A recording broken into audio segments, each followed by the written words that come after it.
Hello everyone, আসসালামু আলাইকুম and welcome back to Half Byte Bangla. আজকে আমরা আবার অলিম্পিয়াডের 2025-এর জন্য প্রস্তুতির যে ভিডিওগুলো সেগুলো নিয়ে চলে আসছি। আমাদের সামনে নতুন একটা কোশ্চেন কিন্তু আজকে রেডি হয়ে আছে। দেখতে পাচ্ছ যে খুবই সোজা একটা কোশ্চেন। তোমরা যারা অলিম্পিয়াড অলরেডি করেছো তারা কিন্তু খুবই ইজিলি এই কোশ্চেনটার অ্যান্সার করতে পারবা, এবং আমাদের ক্লাস যারা করেছো তাদের জন্য তো একদম ইজি পিজি। তারপরেও আমরা এই কোশ্চেনটা আজকে সলভ করব, দেখবো যে 2-3 মিনিটের মধ্যে আমরা সলভ করে ফেলতে পারি কিনা। তো দেখো, তোমাদের সামনে কিন্তু স্ক্রিনে চলে আসছে কোশ্চেনটা হচ্ছে যে 2 অঙ্ক বিশিষ্ট কোন ক্ষুদ্রতম জোড় সংখ্যার সবগুলো অঙ্কই মৌলিক। প্রশ্নটা কি?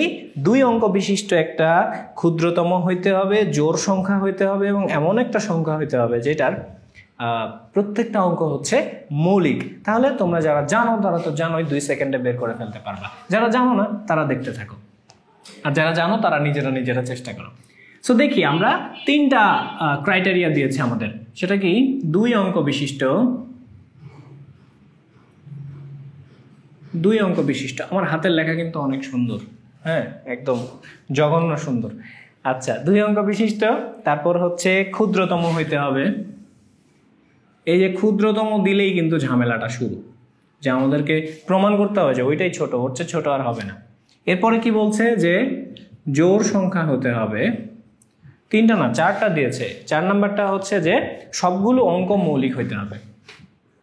সব অঙ্ক মৌলিক।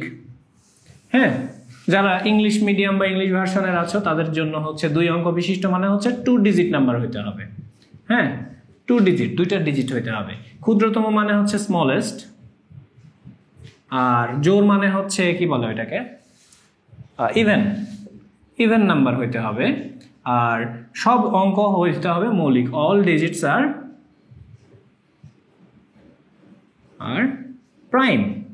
সবগুলো ডিজিটকে তোমার প্রাইম নাম্বার হইতে হবে। তাহলে এই জিনিসটা আমরা আসলে সলভ করব কিভাবে? আমরা একটা একটা করে ধরি। প্রথমে আমরা ধরি যে 2 অঙ্ক বিশিষ্ট সংখ্যা কয়েকটা নিয়ে নিই। আমরা র্যান্ডমলি 2-3টা সংখ্যা নিই। ধরা যাক যে 33 নেই, 45 নেই, 47 নেই, 66 নেই। ওকে, আমরা কিন্তু 4টা সংখ্যা নিয়ে নিলাম। 2 অঙ্ক বিশিষ্ট সংখ্যা নিয়ে নিছি, তার মানে আমাদের কিন্তু 2 ডিজিট নাম্বারের যেই ক্রাইটেরিয়াটা সেটা কিন্তু শেষ। এবার বলেছে যে ক্ষুদ্রতম হইতে হবে, যত ছোট হয় তত ভালো। সেটা তো আমরা এখনই প্রমাণ করতে পারবো না, তাই না, যে ওর চেয়ে ছোট আর হবে না। সো এটাকে আমরা রাখি। দেখি যে জোড় বা ইভেন নাম্বার হইতে হবে। জোড় বা ইভেন নাম্বার আমরা কিভাবে বুঝবো? দেখো, যেই সব সংখ্যার শেষে ইভেন নাম্বার নাই তারা ইভেন না। যেসব সংখ্যার শেষে ইভেন নাম্বার নাই, দেখো 5 কিন্তু জোড় সংখ্যা না, তাহলে সেটা কিন্তু এই পুরা সংখ্যাটাই আর জোড় না। দেখো, এইটার শেষেও কিন্তু জোড় সংখ্যা নাই। যদি 8 থাকতো তাহলে জোড় হইতো। যদি কোনো সংখ্যার শেষে 0, 2, 4, 6, 8 এই 5টা জিনিস থাকে, এই 5টা জিনিস যদি কোনো একটা সংখ্যার শেষে থাকে তাহলে সেই সংখ্যাটা হবে জোড় সংখ্যা বা ইভেন নাম্বার। দেখো তো, এই 5টা জিনিস কার মধ্যে আছে শেষে? শুধুমাত্র 66 এর শেষে কি আছে? 6 আছে। এই যে 6 আছে। সো এইটা হচ্ছে আমাদের জোড় সংখ্যা। তাহলে এই জিনিসগুলো আমাদের অলরেডি বাদ। এইটা থেকে যেহেতু হচ্ছে না, তাহলে আমরা এটাকে বাদ দিয়ে দিই। টোটালি বাদ দিব না, আমরা কোনো একটা জোড় সংখ্যা বানায় ফেলি। ধরা যাক আমরা এখানে 2 দিলাম, এখানে 4 দিলাম, এখানে 8 দিলাম।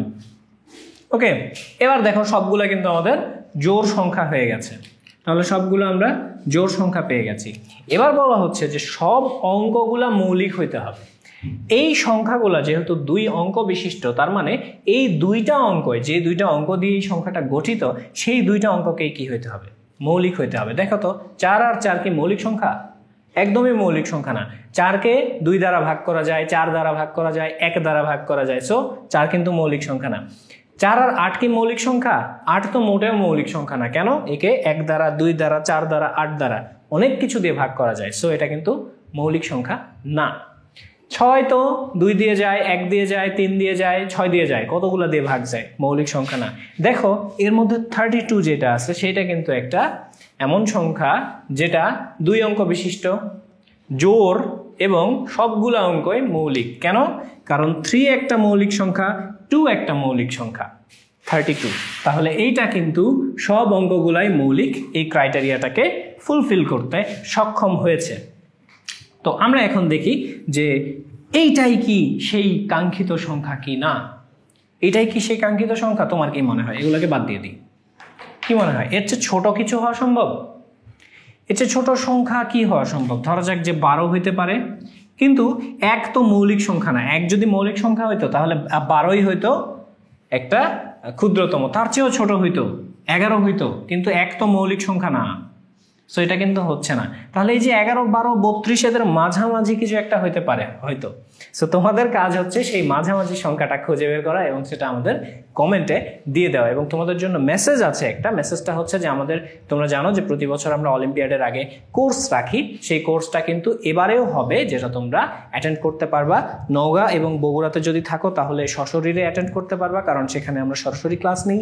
এছাড়া তোমরা বাংলাদেশের যে কোনো জায়গা থেকে আমাদের সাথে অনলাইনে ক্লাসে যুক্ত হতে পারো। সেটার জন্য তোমাদেরকে যেটা করতে হবে সেটা হচ্ছে যে আমাদের যেই ফেসবুক পেজ আছে সাইকাস একাডেমি, সেটাতে তোমাকে একটা মেসেজ দিয়ে রাখতে হবে যে ভাইয়া বা স্যার আমি এটাতে অ্যাটেন্ড করতে চাই। আমরা যখন ওই কোর্সটা শুরু হবে তখন তোমাকে মেসেজ দিয়ে জানাই দিব।